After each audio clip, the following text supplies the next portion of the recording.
Com certeza, Thales. Bom, vamos começar agora. Então, vamos relaxar nossos pensamentos e vamos pensar em Jesus, nosso mestre, nosso guia, o ser que nos eleva os pensamentos, que nos faz acordar todo dia acreditando que podemos dar melhor, doar melhor, sermos melhores. Que essa noite seja uma noite de estudo muito produtiva para todos nós.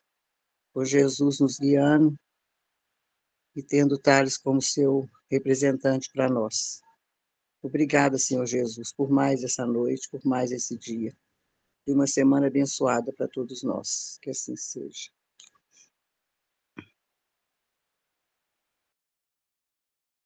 Obrigado, dona Beth.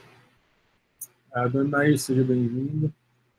Então nós paramos na 262 e vamos para a questão A, né? A 262, como pode o espírito, que em sua origem é simples e ignorante, carecido de experiência, escolher uma existência com conhecimento de causa e ser responsável por essa escolha? A gente falou que Deus lhe supre a experiência traçando o caminho que deveria seguir. Aí a letra A diz assim: quando o espírito goza do livre-arbítrio, a escolha da existência corporal dependerá sempre exclusivamente de sua vontade, ou essa existência lhe pode ser imposta como expiação pela vontade de Deus. Deus sabe esperar, não apressa a expiação. Todavia, pode impor certa existência a um espírito quando este, pela sua inferioridade ou má vontade, não se mostra apto a compreender o que lhe seria mais útil. Quando vê que tal existência servirá para a purificação e o progresso do espírito, ao mesmo tempo lhe sirva de expiação. Isso aqui a gente vai entender na leitura dos livros do André Luiz, aí eu digo, de uma maneira geral, na coleção toda, que alguns espíritos têm uma expiação, uma reencarnação chamada compulsória.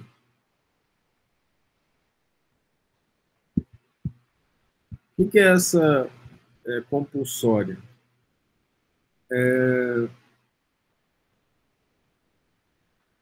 Quando o espírito, não tendo condições de tomar as decisões melhores para ele mesmo, ele é levado à reencarnação até que ele tenha essa condição. Porque muitas vezes essa situação ela é bastante complexa por causa dos reiterados pensamentos e ações voltadas para o mal, em que ele começa a errar os seus caminhos, e aí, começando a errar os seus caminhos, ele começa a tomar decisões infelizes que podem afetar muita gente e atrapalhar a evolução do grupo que ele está inserido. Dessa forma, é que ele acaba tendo a reencarnação compulsória. Nós vamos ver isso nos livros do André Luiz. Em alguns casos, por exemplo, tem um caso de um anão que, com paralisia cerebral, que reencarna, eu acho que é no livro Libertação, de novo, em que ele reencarnou daquela forma para que a projeção dos pensamentos dele fossem atenuadas para que os imensos, a grande quantidade de obsessores, de inimigos que ele tinha, não o encontrasse, para que ele pudesse, nessa vida reencarnatória, nessa existência vida reencarnatória, nessa existência de expiação, né, o expiatório, ele pudesse ter o confronto com os órgãos materiais para poder sair dessa situação de penúria que ele vivia. É uma situação bastante complexa essa. Sim, senhora. Ô, Thales, eu tenho uma dúvida quanto a isso, essa reencarnação compulsória. Sim. No caso, a espiritualidade também escolhe onde a família que ele vai ter que pertencer, ou seria a mesma família para resgate? Como é que funciona? Eles fazem de forma que ela seja maximizada de acordo com as características de cada um. Então, muitas vezes, é preciso esperar muitos anos para reencarnar. Também, eu acho que no livro Libertação, né, em que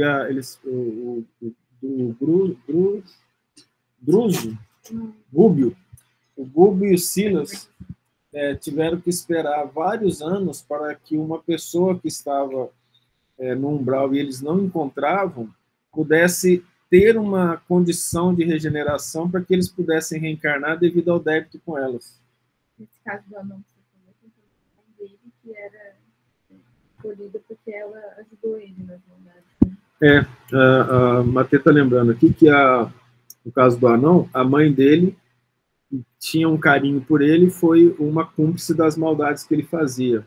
Então, os dois precisaram reencarnar em estágio de alto sofrimento, em situações de penúria e isolados do mundo. Eles viviam num casebre no meio do mato, com dificuldades imensas de sobrevivência, inclusive, e longe da sociedade daquela época, né? Porque uma pessoa com aquelas condições que ele estava, a sociedade marginalizava de maneira muito forte.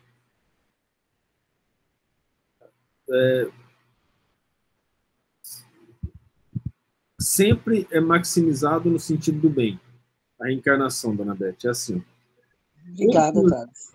Tudo que nos acontece, por nada, tudo que nos acontece, nós estamos no melhor lugar, no melhor modo dentro da nossa condição para evoluir. Nós passamos pelas melhores situações para evoluir. É que quando a gente reencarna, a gente perde um pouco da noção da realidade. E a gente não lembra direito do que a gente fez. Graças a Deus. Mas aí, como a gente estava em situação de consciência mais clara do que agora, as nossas opções foram para o melhor de nós. Aí a gente reencarna, retorna ao planeta com a consciência um pouco obnublada. E aí a gente não entende direito o que acontece, dependendo do local onde a gente é criado. Nosso respeito às leis de Deus, à vontade do Pai, ela é insubmissa, né? E nós achamos que o melhor para nós não é aquilo que nós optamos outrora. Daí a importância da fé e de continuar trabalhando sempre. As dores, decepções, tristezas, tudo que nos acontece, só acontece porque nós precisamos passar por aquilo, necessitamos passar por aquilo para nos redimir ou para crescer espiritualmente. Obrigada. O espírito faz a sua escolha logo depois da morte? Não. Muitos acreditam na eternidade das penas, o que, como já vos disse, é um castigo. Nós temos o caso do segundo livro, né? Que são os Mensageiros da Luz. Mensageiros? Aí tira a luz. Os mensageiros, eles estão lá numa colônia espiritual, na região densa do umbral, e lá tem vários leitos, né? Quase 1000 leitos, se eu não estou enganado. 1000 e poucos leitos, em que as pessoas estão dormindo, porque elas desencarnaram e acreditavam que elas iam ficar dormindo esperando o retorno do Senhor. Só que o sono era de sofrimento, de dor, e alguns conseguiam acordar. Esses espíritos que ficam dormindo é porque eles geraram uma auto-hipnose muito forte, de que assim que morreu, e eles sabendo que ia morrer, entra no estado de sono para esperar a volta do Nosso Senhor. Aí, nesse caso, eles demoram muito para poder retomar a consciência. E Deus não vai pedir para o indivíduo retomar a consciência quando ele não tem consciência, para poder tomar as decisões sobre a encarnação. É esperado o momento certo, né? O arrependimento sincero. Enquanto não houver arrependimento sincero, não tem como. Nós lemos na sexta-feira, há cerca de um mês atrás, o caso, até mais tempo, né? O caso da senhora que apareceu às portas do nosso lar pedindo para entrar, não é mesmo? E ela tinha efetuado 58 abortos. E ela dizia-se arrependida. No entanto, quando ela foi confrontada com a realidade, ela entrou em desespero e começou a dizer palavras duras para o responsável, o sentinela. E uma pessoa dessa, ela não vai conseguir tomar decisão sobre a encarnação dela, a não ser quando ela se arrepender. ela vai ser tratada. Aí nós temos as pessoas que entram para as câmaras de retificação. Lá elas vão ser tratadas, vão vencer a situação da dor, da tristeza que elas viveram. Quanto mais boa vontade elas tiverem. Rapidamente, a gente viu isso no André Luiz, que demorou um tempo. Depois desse tempo, ele foi procurar trabalho. Foi sugerido que ele procurasse trabalho, ele obedeceu. Quando ele foi procurar trabalho, ele encontrou lá uma senhora que falou diante dele, em que ela pede para o ministro, Clarencio, não, Clarencio, a oportunidade para poder voltar e ver os filhos. Ele falou, a senhora não tem merecimento. Nós lhe demos trabalho em várias áreas, e a senhora não aceitou nenhuma, estou só resumindo o processo. Então, ela então vai demorar para reencarnar. Depois que a pessoa arrepende, começa a ter consciência, né? O espírito arrepende, começa a ter consciência, aí ele começa a preparar a reencarnação dentro do arrependimento. Porque o arrependimento significa descobrir os erros. Se ele é sincero e os erros estão descobertos, ele se prepara, junto com outros que o auxiliam, a melhor maneira de resgatar. E aí existem pessoas envolvidas. As pessoas envolvidas podem estar ou não disponíveis para reencarnar. Alguns são espíritos superiores, e aí eles têm que vir para o sacrifício para poder fazer a reencarnação. Os outros são espíritos inferiores, que ele tem que trabalhar pela melhora deles para que eles tenham condição de reencarnar. E voltamos ao caso do Gubbio e do Silas do livro Libertação, em que eles estavam trabalhando para recuperar uma pessoa que os dois tinham débitos com ele. O Silas tinha sido o enteado, que fez uma trama para que o esposo, que era pai dele, né, a matasse. Ele não esperava que fosse daquela forma, mas acabou sendo. Então, aí foi tudo preparado para que o Silas viesse, fosse tutor dela, que teria que reencarnar com alguns problemas, porque ela tinha suicidado, se eu não estou enganado, né? Ela tinha feito o assassino? Não, acho que não tem isso. É uma coisa complicada aí que eu não me lembro direito. Mas assim, eu sei que ela viria com problemas sérios e ele deveria cuidar dela. Então, tudo é feito da melhor maneira possível. Quando nós temos uma pessoa na nossa família que nós devemos cuidar, nos esforcemos o máximo possível para dar cuidado, porque muito provavelmente nós auxiliamos na queda dessa pessoa. Até onde seja possível ter esses cuidados, né? A gente precisa tentar fazer da melhor maneira possível. Não é uma coisa fácil. Só que a gente enxergando de agora, a gente não vê o passado.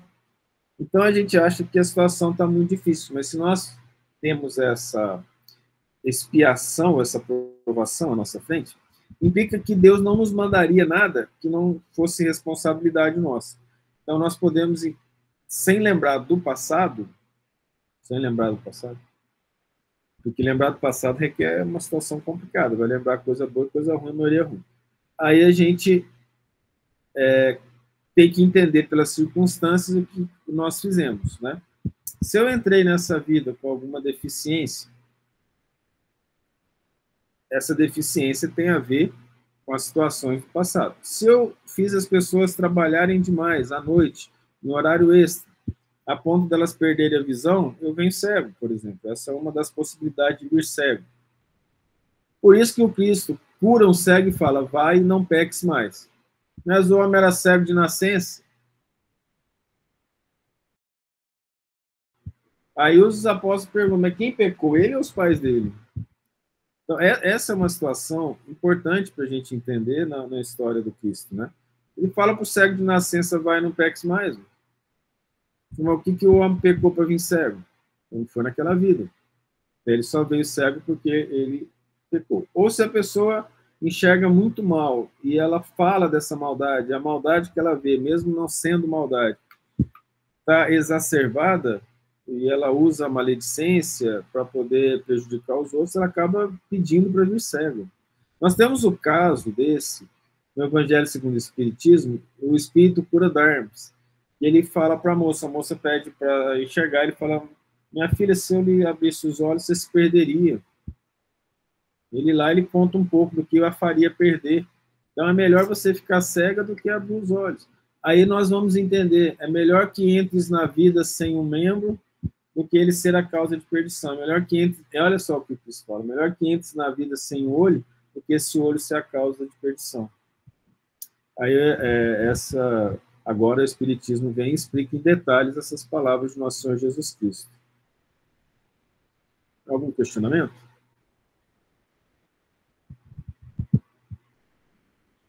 Que é o que dirige o espírito na escolha das provas que queira sofrer? Ele escolhe de acordo com a natureza de suas faltas, as que o levem à expiação destas e a progredir mais depressa. Veja que coisa interessante isso. A gente escolhe, pai, mãe, senta com todo mundo, reúne. Não é que é uma bagunça, não. Vou reencarnar, vai lá, joga lá e cai em qualquer lugar. Não é balé de gato. Tudo é organizado. Então, nós encontramos com os pais, nós nos reunimos, algumas vezes a família já existe no plano espiritual. Essa família no plano espiritual, ela já vive na mesma casa, já trabalham juntos e se preparam para reencarnar. E ali, a gente está mais consciente das coisas, o perdão é mais forte, a nossa consciência dos erros é maior e a gente se perdoa e vive em harmonia. Reencarna e esquece, porque nós precisamos ser testados de acordo com a nossa fé e a nossa vontade de fazer o bem. Se a vontade de fazer o bem prevalece, nós suportamos com mais tranquilidade as faltas. Se a nossa vontade de fazer o bem não prevalece, se o egoísmo prevalece, aí a gente começa a não enxergar que a gente tem defeito. A gente começa a enxergar que nós precisamos receber tudo do Criador porque nós somos especiais. Aí a gente começa a trabalhar dentro de nós esse egoísmo, essa prepotência, achando que o que nos acontece é coisa do acaso e que a gente não merece passar por determinadas situações. É uma ilusão. Porque se nós consideramos que Deus é soberanamente justo e bom, necessariamente ele não vai deixar que passemos por situações de injustiça. Nós, muitas vezes, perdemos a oportunidade de trabalho no bem porque nós fugimos dessa possibilidade. Nós nos fechamos no nosso egoísmo para que a vida nossa seja uma espécie de egoísmo particular, ou egoísmo de classe, ou egoísmo de grupo, fechando a nossa família e fechando nós mesmos nos processos de interação social que exigem ou que pede que a gente dê um pouco de nós em termos de sacrifício pelo bem das pessoas que estão à nossa volta. Aí a gente começa a perder as oportunidades que a gente tinha prometido. E aí nós erramos. Então, nós escolhemos. Eu acho difícil que qualquer um de nós aqui não tenha escolhido as provas. Nós escolhemos. Uns, portanto, impõem a si mesmos uma vida de miséria e privações, objetivando suportá-las com coragem. Outros preferem experimentar as tentações da riqueza e do poder, muito mais perigosas pelos abusos e má aplicação a que podem dar lugar, pelas paixões inferiores que uma e outros desenvolvem. Muitos finalmente se decidem a experimentar suas forças nas lutas que terão de sustentar em contato com o vício. Então, nós escolhemos as provas.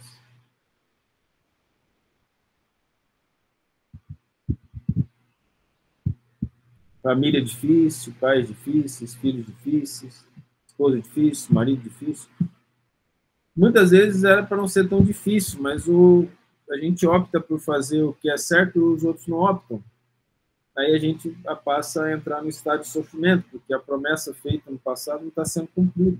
Mas nós não estamos aqui para exigir a promessa dos outros, nós estamos aqui para pensar no que nós devemos fazer de bem, e assim como Deus espera pacientemente que o seu filho busque encontrá-lo quando ele decidir fazê-lo, cabe a nós respeitar o livre-arbítrio também das outras pessoas. Né?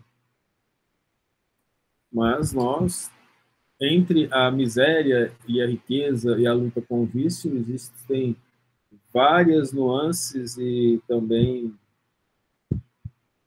situações, né, que nós passamos.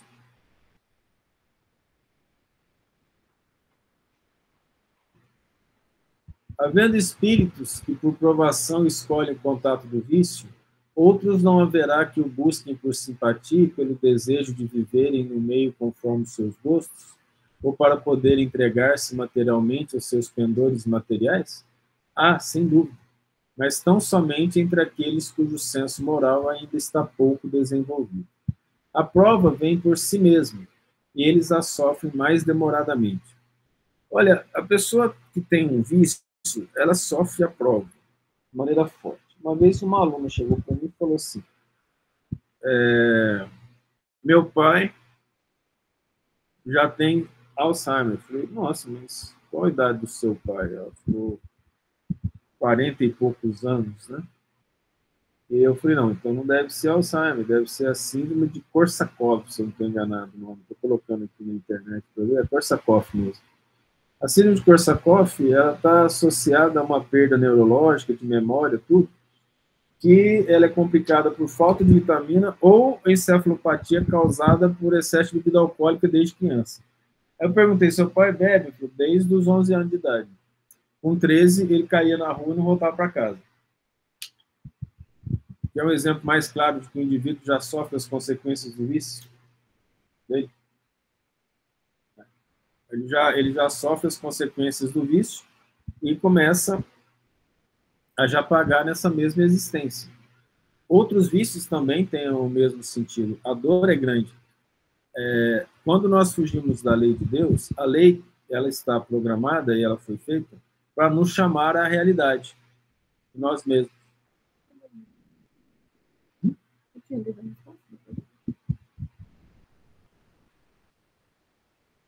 Ah, tá. Cedo ou tarde compreende que a satisfação de suas paixões brutais lhes acarretou deploráveis consequências, e eles sofrerão durante um tempo que lhes parecerá eterno.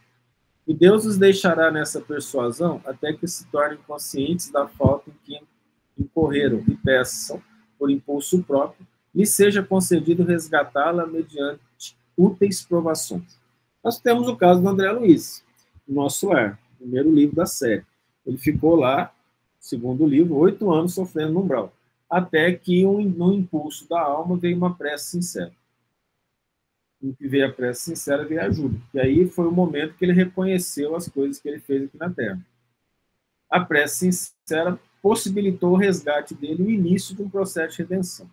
Cresceu muito no plano espiritual, escreveu os livros para a gente, se tornou, a partir de um tempo, um mentor a trabalhar pelo bem do próximo na Terra e no próprio plano espiritual. No entanto, foi necessário reencarnar. Tudo que ele fez vai servir de experiência, mas tudo que ele fez no plano espiritual não vai servir para resgatar as provas que ele gerou aqui na Terra. Então, ele vai passar pelas mesmas tentações, pelos mesmos problemas em termos de similaridade com as pessoas que propiciaram a ele a situação de redenção. Aí, nesse caso, se ele passar de novo e sucumbir, aí ele não teria vencido. Não significa que ele não será uma pessoa melhor, mas aquela prova ele vai ter perdido. Por exemplo, ele conta um caso que ele teve um caso com a moça que trabalhava na casa dele. Ele iludiu a moça, tratou com carinho, foi descoberto, a moça foi mandada embora e ele nem ligou para ela. Aí ele encontra lá no Nosso Lar essa moça. Já passou essa parte? Vai chegar ainda, sendo os próximos capítulos na sexta-feira. Aí, quando isso acontece, ele fala, intercede por ela e fala que vai ajudá-la. Então, digamos que ela venha na mesma situação, ele na mesma situação, e aí os dois tenham condições de passar pelas mesmas provas. Eles podem se tornar amigos, ele pode protegê-lo, ou ele pode incorrer no mesmo erro. O fato dele incorrer no mesmo erro não significa que ele não vai vencer outros. Por exemplo, a prova da bebida alcoólica, a prova da responsabilidade espiritual perante os pacientes que ele não teve, a prova do trabalho para Jesus que ele não efetivou e fugia de uma análise mais profunda das crenças espirituais. Certo? Se ele faz isso e perde uma, ele fica devendo para outra. Se ele ganha a primeira e perde na segunda, fica devendo para outra. Então a gente sempre cresce alguma coisa, sempre melhora alguma coisa, né? Em relação a isso. E em relação ao que nós fizemos. Mas a gente, caindo, a gente pede o resgate. Só que a gente precisa entender o que a gente vai resgatar, né? preciso saber do meu resgate. Quanto mais nós trabalhamos no plano espiritual, quanto mais nós nos dedicamos ao bem no plano espiritual, nós adquirimos conhecimento, fortaleza, experiência e ajuda dos espíritos que estão lá para que a gente consiga vencer as dificuldades. No entanto, a prova real é aqui, aonde a gente passou, normalmente com as pessoas que a gente passou, para que nós possamos, diante das mesmas circunstâncias de erro, tomar a decisão acertada. Por isso que as nossas reencarnações são recapitulações constantes. Quando nós fugimos dessa recapitulação constante, é porque a gente já tem condições de ter superado várias provas através da nossa dedicação, força de vontade.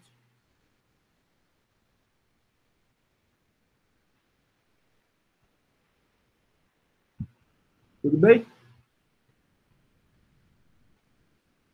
Não parece natural que se escolham as provas menos dolorosas? Pode parecer-vos a vós. Ao espírito, não. Aí vem aquele ponto importante, né? Lá, olhando as coisas de cima, com uma consciência das coisas, a gente fala assim, ó, preciso sofrer, se não sofrer, eu não vou me aproximar de Deus, não sei. Vou sofrer. Preciso sofrer. Aí, a gente está lá, tem essa consciência e reencarna. A voz não é a mesma coisa. Ou seja, aqui nós estamos com a consciência obliterada. O André Luiz usa uma metáfora, uma figura, para explicar isso. Em relação ao espírito, se nós somos o espírito, o encarnado seria como aquele homem que vestisse uma roupa de mergulho, não sei se vocês já viram. Esqueci. Escafandro. Um escafandro e se movesse na água. E ali, a capacidade de pegar, os movimentos são lentos, tudo é mais complicado. Ele usa essa figura para mostrar a diferença entre a nossa noção de realidade quando a gente está desencarnado consciente e de quando a gente está encarnado. Então, nós temos que fazer tudo com calma, com tranquilidade e perseverar nossa força de vontade, nossa fé, o nosso amor ao próximo. Então, as palavras que Jesus nos trouxe de amar a Deus e ao próximo, elas são suficientes, porque amando a Deus e ao próximo, sacrificando pelo próximo, sacrificando o nosso egoísmo, o nosso orgulho, a nossa animosidade, a gente vai conseguir vencer. Mas em situações. Algumas vezes as pessoas usam os conceitos espíritas para usurpar o entendimento dele a seu próprio favor, ao invés de vencer o egoísmo. Então, eu já vi mães espíritas que depois que se leu a lição lá do honrai vosso pai e vossa mãe, ela justifica dizendo assim que o filho deve tudo para ela, aí ela não deve nada para o filho, e aí o filho deveria fazer a vontade dela. É uma interpretação equivocada. Porque a gente ama o próximo e nos é dado a consciência do que temos que fazer. A pessoa confunde gratidão com servidão, por exemplo. Também pode acontecer entre parentes, de uma maneira geral. Nós devemos nos ajudar uns aos outros, tentar trabalhar para não sermos o peso difícil para que os outros nos carreguem. Algumas vezes a prova é essa mesmo, a gente vê pessoas numa cadeira de roda que fica muito triste porque ela precisa da ajuda dos outros, e aí a vaidade era muito grande, ela não queria ter a ajuda de ninguém e acaba sendo obrigada a passar por isso.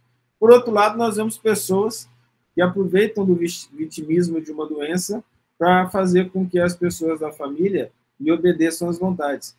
Não há certo nenhum dos dois casos. Cabe a cada um, de acordo com a necessidade, respeitar o próximo, amar o próximo. O pagamento é muito grave em relação a essas coisas que eu tenho falado. Nós temos, e aí eu não me lembro qual livro, do André Luiz, mas uma conversa de um mentor de alto nível para explicar como que a situação dos pais na Terra é complicada. Porque a gente vem como pai para direcionar os filhos. Se nós criamos os filhos, nós temos que direcioná-los para o bem. Se nós não o fazemos, nós somos tão responsáveis quanto eles pelas quedas que eles fizerem. E nós temos visto pais e mães não ajudarem os filhos a buscar a regeneração com Jesus, tirando-os dos processos de educação espiritual, tirando-os de uma educação espiritual mais séria. Então, muitas vezes você tem... eu me lembro, acho que era 8, 9 anos, eu fui fazer catequese, e minha mãe me obrigou a fazer catequese, e eu falei que não queria, ela falou, então você vai para o centro, eu fui para o centro. Mas eu fiz catequese também, eu gostava. E aí ela falou, você tem que escolher uma religião, eu te dou a liberdade de escolher a religião que você quiser, mas você vai segui-la. Esse foi o grande triunfo da minha mãe com os filhos, ter nos obrigado a frequentar uma religião. E era assim, eu não sei aí, é Deus que vai julgar se era para tirar a gente de casa porque a bagunça era grande, ou se era por uma questão de preocupação em termos espirituais. De qualquer forma, foi uma vitória no sentido de nos auxiliar em relação a isso. Não é possível você falar que uma pessoa de 8, 9 anos tem capacidade de dizer se quer ou não seguir uma religião. Até porque até com 18 anos é assim. Uma vez foi perguntado para o querido Raul Teixeira, um grande palestrante espírita, médium, trabalhador do bem, de Niterói. Mas a gente deve obrigar os filhos a ir à igreja ou ao centro? Ele falou assim, e eu uso esse exemplo até hoje. Se você tiver que dar um antibiótico para o seu filho, se o antibiótico tem gosto ruim, ele não quer tomar, mas se ele não tomar, a doença pior, ele pode até morrer, o que você faz? Você vai... Eu já vi isso acontecer. Eles abriam a boca, a gente vai lá, fechava a boca e ainda... Né? Engole aí, moleque. Para poder salvar a gente, não é mesmo? E aí, e a salvação espiritual? Não seria a mesma situação? Então, o Raul Teixeira coloca também essa figura para nos chamar a atenção em relação a isso. Porque nós acabamos não percebendo o mal que nós fazemos com os outros. Cabe a nós, quando nós entendemos um pouco da realidade espiritual, sermos o menor peso possível e, ao mesmo tempo, ajudarmos o máximo que nós pudermos todas as pessoas que estão à nossa volta. Aí é outro tipo de sofrimento quando você opta por isso. É das perseguições, do entendimento equivocado, dos obsessores, dos que trabalham contra o Cristo. É um sofrimento um pouco diferente daquele sofrimento onde nós estamos no nível em que a gente quer dar trabalho para os outros.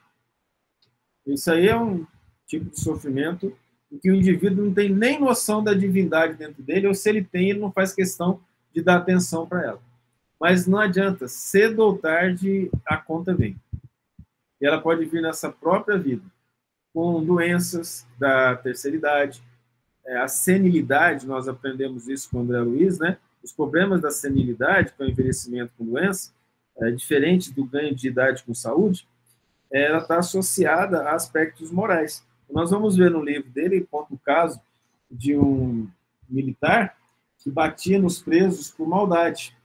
Ele chegou num estado que os compêndios médicos da época, eu acho que nem de hoje, conseguiam enquadrá-lo no tipo de loucura que ele tinha, porque, na verdade, o obsessor, devido à maldade dele, fez uma ligação tão forte com ele, o obsessor brincava com a mente dele, ele falava coisas sem sentido, esdrúxulas, que era o sentimento de culpa que extravasava, através de violência, de palavras, xingamentos, e ninguém conseguia ajudar esse indivíduo em relação ao que ele tinha. Os medicamentos eram dados, existem medicamentos que diminuem o efeito dos obsessores, mas, de uma maneira geral, vou deixar isso bem claro, e é bom que a gente entenda. Se nós não trabalhamos pelo bem ativamente, o processo obsessivo instaurado, ele piora, gerando problemas que podem ser mentais, saúde mental, cardíacos, hepáticos, intestinais, estomacais, que, na verdade, as vibrações perniciosas que o obsessor nos manda, ela se acumula nos órgãos em que as nossas dívidas são maiores. Então, se o indivíduo foi um fumante inveterado e já tem problemas respiratórios, desde criança já nasceu com bronquite ou com asma, a tendência é que ele siga para um enfisema e que a situação física dele, de saúde, piore bastante, graças a essa situação de não trabalhar ativamente pelo bem. A gente vive numa ilusão muito grande aqui na Terra, achando que é só fazer qualquer coisa que nós vamos para o céu. É uma ilusão muito grande isso. É uma bobagem. Cristo deixou bem claro, não se serve a dois senhores. Porque aquele que ama um odiará os outros. Não se ama a Deus e a Mamon, ou as riquezas. Nós já explicamos sobre a riqueza. Não é ter ou não dinheiro, é o que se faz com ele. Aí, nessa situação, por exemplo, é exigido de nós, através do exemplo do próprio Cristo, da vida dele, do próprio Cristo, Filho de Deus, ele se exigiu sacrifício constante o tempo todo pelo bem, chegando ao extremo do sacrifício de, sem culpa alguma, ser crucificado. Nós não temos condições de passar por isso. Nos foi dada a informação, por alguns espíritos, que o Chico pediu para reencarnar em condições o mais associadas possível ao Cristo, dentro da condição evolutiva dele. Então, ele veio sem esposa. Alguns vão poder falar sortudo. Não funciona assim. A união entre as pessoas, o carinho entre as pessoas fortalece bastante. Então, ele veio sem esposa para passar por sacrifícios constantes. O Chico recebeu cusparada na cara. O Chico ajudou as pessoas e sofreu processos absurdos de ingratidão.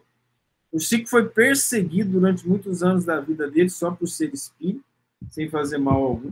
O Chico não recebeu um tostão dos livros, dos mais de 400 livros que ele vendeu. Tem livro do Chico que vendeu mais de 1 milhão de livros. Tem livro dele, dos 400. Olha só. Se ele recebesse R$1 por livro, ele teria recebido mais de 1 milhão. O Chico seria multimilionário. As pessoas não enxergam direito a responsabilidade daqueles que entendem que a vida espiritual é a vida real. Elas não entendem o que essas pessoas fazem. Acham que ele é louco, né? Porque no lugar dele faria de outra forma. Mas o que ele vê da vida espiritual é algo que nós não enxergamos com facilidade. Quando nós começamos a enxergar a vida espiritual, pense dessa forma, pense assim.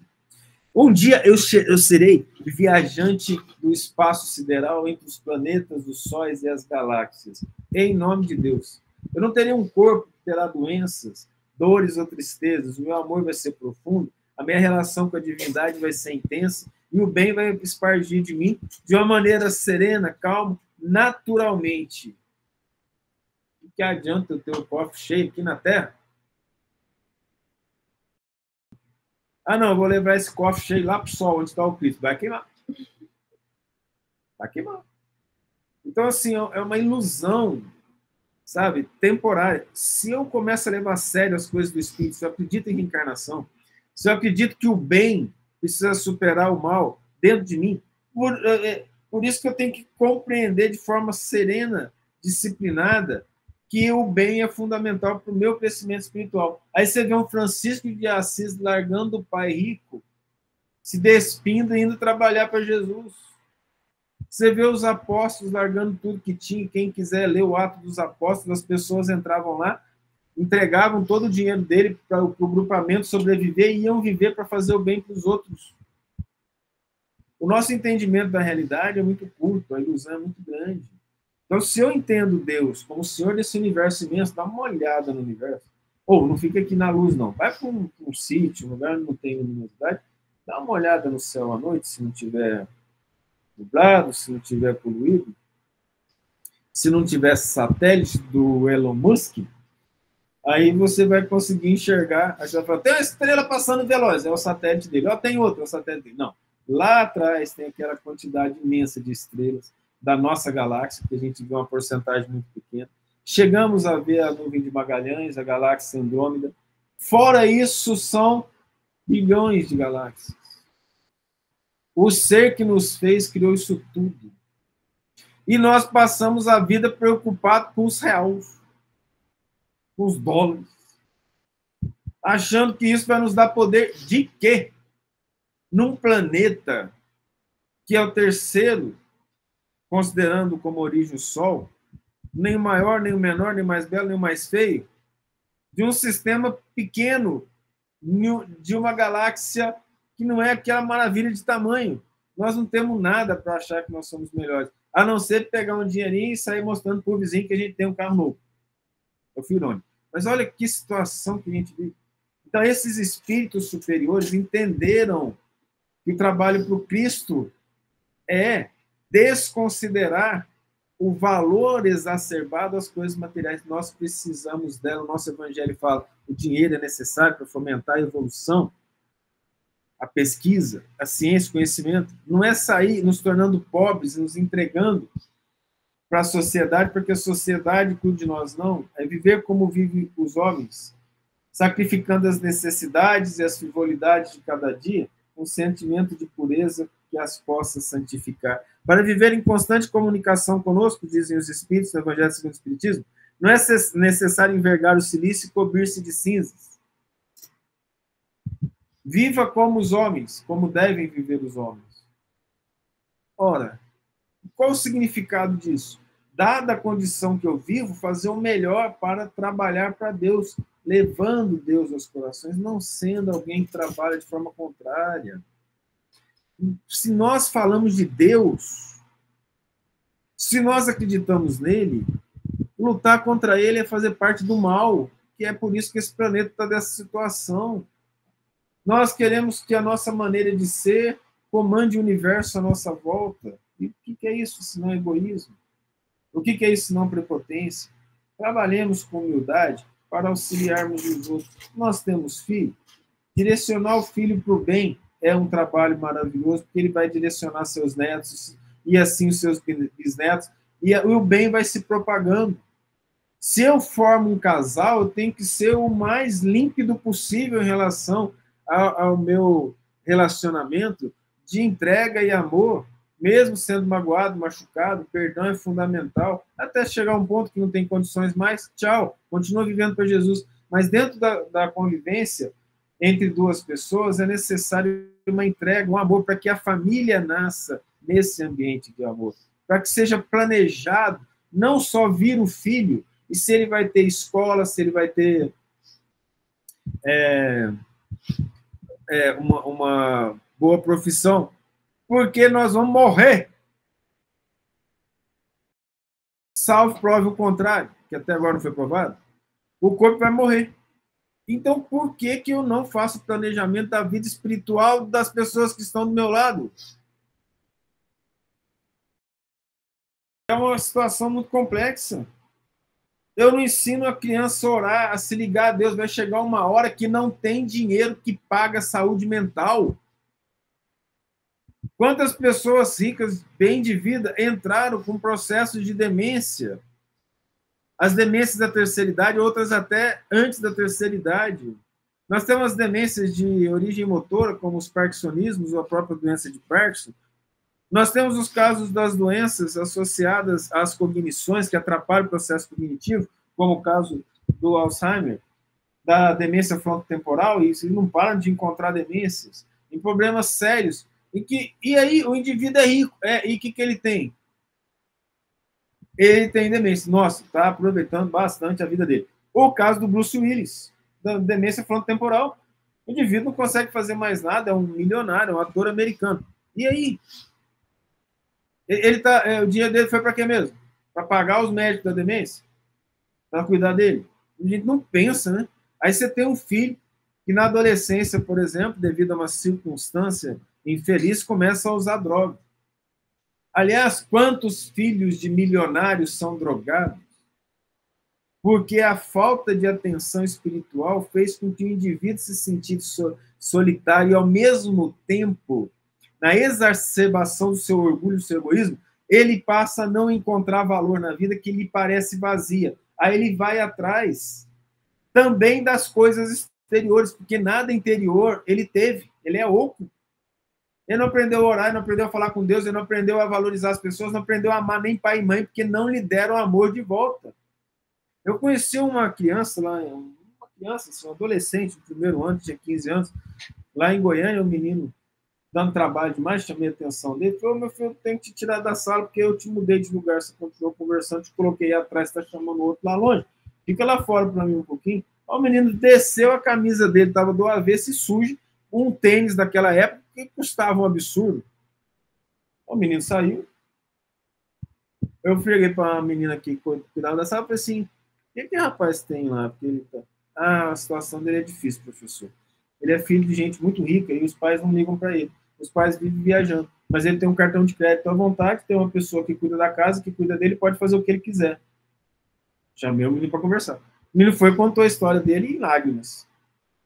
Ali a gente percebia que ele tinha todo o dinheiro necessário para fazer o que ele quisesse. Ele podia comer McDonald's todo dia. Ele não tinha pai e mãe que lhe desse atenção. Ali a realidade se tornou patente na minha frente. Claro, a vida ela é espiritual. Eu já acreditava nisso. Ali eu tive um exemplo. Tá? Se não houver essência espiritual, se não houver trabalho espiritual dentro dos indivíduos que a gente pode ajudar, se a gente não conseguir plantar a sementinha do amor no coração de alguém, essa pessoa vai estar vazia e nós seremos responsáveis. Você acha que depois de desencarnado, se esse menino fez bobagem, se ele suicidou, se ele usou droga, a responsabilidade é só dele? Dos pais que o deixaram sem auxílio moral, sem tutoria? Quanto que os pais e as mães que abandonam voluntariamente os filhos para poder viver a própria vida, dizendo para si mesmo, eu tenho que viver minha vida, eu já coloquei no mundo, como se fosse um animal paridor. A responsabilidade é moral. Achar que ser pai e mãe é colocar filho no mundo, somente a própria sociedade condena isso. Mas nós somos espíritas ou cristãos. No subconjunto de cristãos, nós somos espíritas cristãos. Cabe a nós trabalhar, preservar dentro do indivíduo a consciência que Deus lhe deu, dando a ele condições morais para que ele possa enfrentar as dificuldades da vida. De outra forma, eu sou tão culpado quanto ele.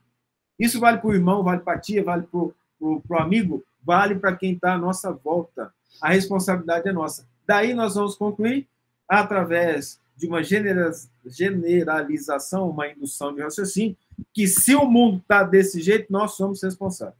Pelo menos na parcela que nos envolve. Se eu resolvi mudar agora, estou tentando ajudar os outros, você fez assim também, outro está fazendo assim também, nós somos poucos em relação àqueles que querem fazer com que essa melhora aconteça de fato.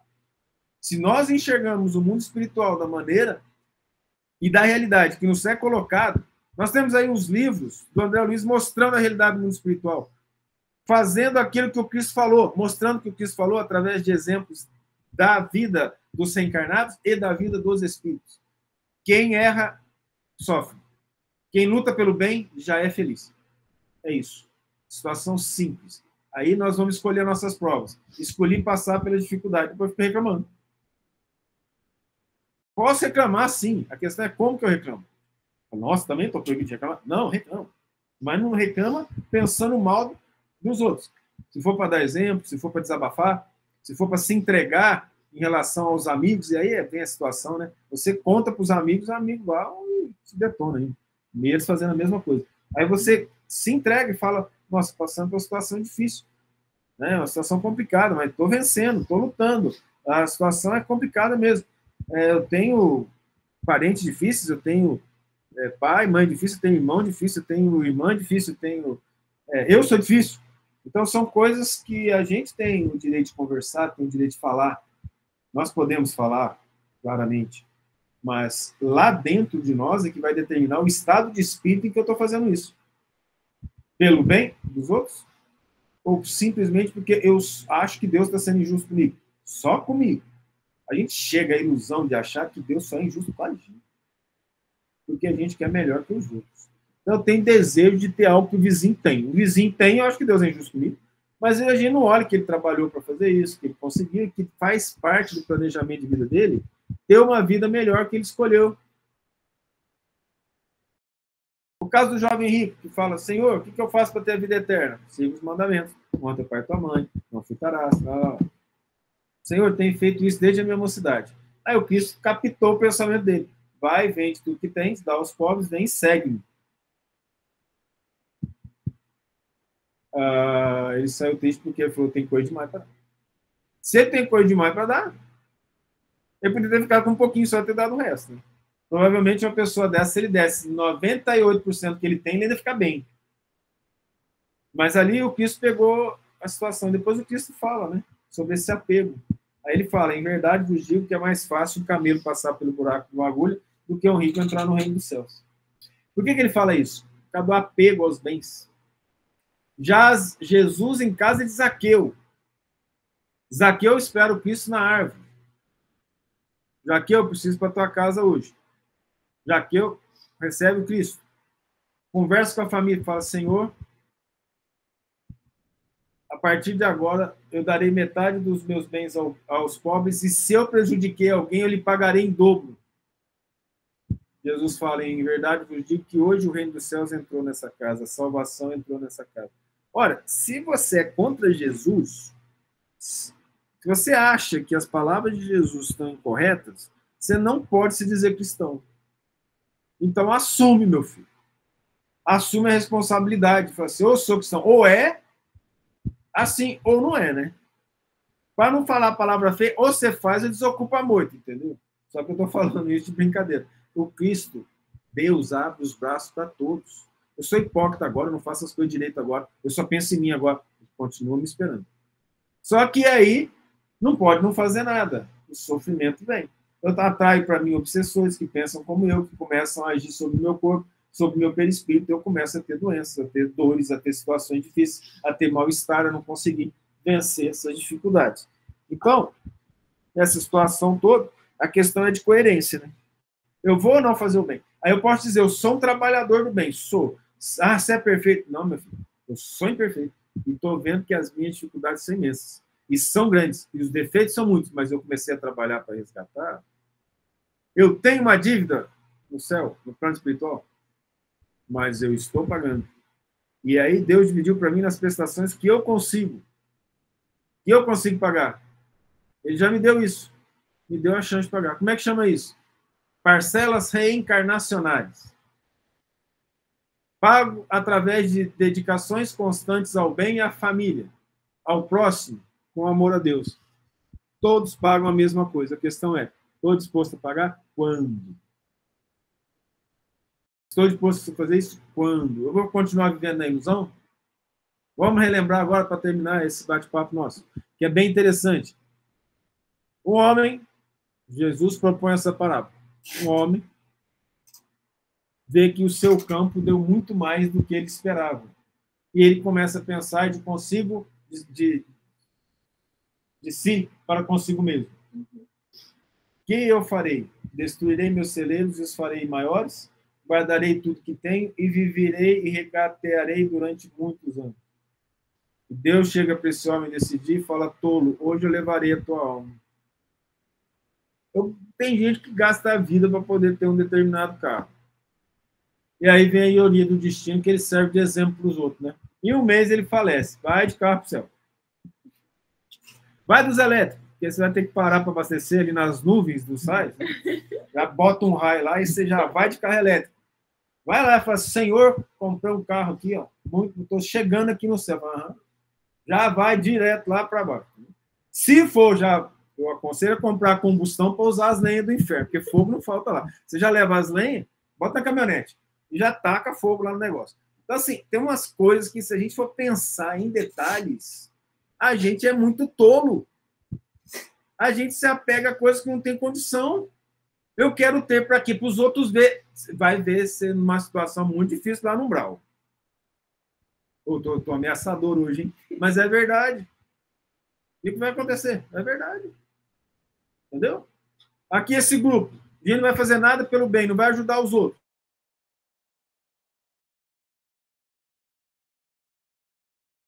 Bem, não falta para poder organizar as discussões aqui. Pega as idosas, junta nós tudo e vamos para o umbral. Todo mundo junto. Depois volta. Aí vai ser cobrado, né? Mas vocês aprenderam, vocês leram lá. Nada, não fez nada? Ah, não, mas aquilo era sério. Estava me divertindo, assim, eu queria ser meio espírita. Eu queria estar ali assim, só para ouvir mesmo. Para ver se, né, eu ouvindo, a minha consciência ficava tranquila. Não precisa fazer. Precisa fazer? Que lá é para fazer? Achei que era teórico. Vai fazer mecânica quântica. É só teórico. E conta. Olha, não tem condições nós não levarmos a sério as bênçãos que Deus nos manda. As bênçãos que temos recebido. É ilusão besta.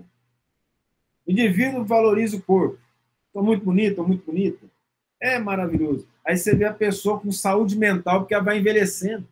Ela encontra uma ruga, não é só a vida dela que acaba com o mau humor. É da família inteira e de quem ela puder ver. Mas, gente, faz parte da vida envelhecer. Não quer morrer. Ela acredita, ela põe na cabeça dela, os obsessores ajudam. Eu não vou morrer, eu vou ficar bonita. Vai ficar uma múmia linda. Entendeu? Bota uma pérola lá. Entendeu? Não tem condições de a gente começar a pensar e valorizar essas coisas. Como que nós vamos crescer espiritualmente valorizando as coisas materiais que são efêmeras? A vida material é efêmera, ela acaba. Eu sei que isso é novidade para muita gente, eles não estão sabendo, eu venho aqui em nome do nosso Senhor Jesus Cristo falar que a gente morre. Porque a gente parece que não pensa que a gente vai morrer. Não pensa, a gente fica assim, vivendo como se a gente fosse eterno. Buscando coisas que vão acabar mais cedo que a gente. Quer um seguro de vida bom? Evangelho de Nosso Senhor Jesus Cristo. Vida eterna e felicidade garantida trabalhando. O resto, pode fazer seguro e deixar dinheiro para os seus familiares. Mas que vai morrer, vai. E aí a questão importante, que eu tenho colocado isso na minha vida. Uma vez lá em Goiânia mesmo, fui dar aula, era um feriado, eu acho que feriado, não sei se é a Semana Santa, né?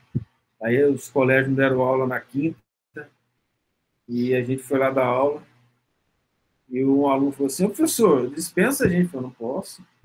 Por quê? Por causa da morte. Morte? Quem morreu? Eu falei, não, meu filho. Quando eu morrer, se eu ficar dispensando vocês que podiam estar aqui estudando, ao invés de ir para casa fazer bobagem que vocês não vão estudar, eu vou para o inferno, então a minha preocupação é a morte. O menino deve até achar que eu sou doido, mas eu falei isso para ele. Mas ele ficou em silêncio, pegou o caderninho dele, começou a copiar e ficou em silêncio na sala. Eu simplesmente usei o que me ensinaram, que eu nem acredito. Isso é o inferno. O castigo do inferno. Porque é algo para se perguntar. Eu estou protegendo fulano, beltrano e ciclano. Estou protegendo pessoas de má vida. Vai todo mundo morrer. Nós vamos para onde? Se você acredita em céu e inferno, só tem duas opções. E o limbo. E pode ser que, dependendo do tanto que você gastou, você não vai ter dinheiro para a missa de sétimo dia. Vai ter que fazer vaquinha. E aí vai ser complicado, né? E é muito interessante achar assim, a maturidade do ser que fez esse universo imenso. Eu acreditar que o pagamento da missa do sétimo dia vai tirar o indivíduo do limbo para levar para o céu, sabe? É como se eu pudesse comprar o Senhor das Galáxias em real, porque eu fico até imaginando assim, esse negócio sério. A pessoa lá falou assim, pagou em real ou em dólar? Pagou em dólar, então esse aqui vai para o céu, vai para o lugar, esse melhor porque pagou em dólar. Imagina o coitado que pagar em rúpias da Índia. Vai para onde, coitado? Entendeu? São situações que a gente precisa começar a entender. Situações muito graves. Se a gente tem que começar a pensar o que eu estou fazendo da minha vida. Eu escolhi reencarnar, nós aprendemos que a gente escolheu as provas. Eu estou brincando de quê? De casinha, ao invés de casar? De papai e mamãe, ao invés de selo? De filhos que sorriem para a sociedade para tirar as fotos, ao invés de ser educado, trabalhador, bondoso, estudioso e preparar a vida para dar menos dor de cabeça para os pais? E tudo que eu falei não foi psicofonia. Tchau. Fui eu mesmo. Agora alguém tem que fazer oração.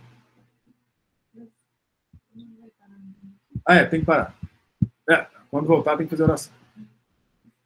Então, na volta, nós vamos ter oração. Eu vou pedir para a Amanda fazer oração para ver se ela salva aquele pequeno inferno chamado Piuí. Para ela ver. Oh. Adoro Piuí. Mas eu não vou deixar fazer a graça de jeito nenhum. Tá bom? Aí, você não fala do meu Piuí, Thales. Querida, antes de você nascer já era meu, então relaxa. Eu tenho mais idade para falar dele, mas lá é maravilhoso. A Matê não gosta muito. Oi? Você conheceu um pessoal de Piuí que parece que não foi tão legal assim.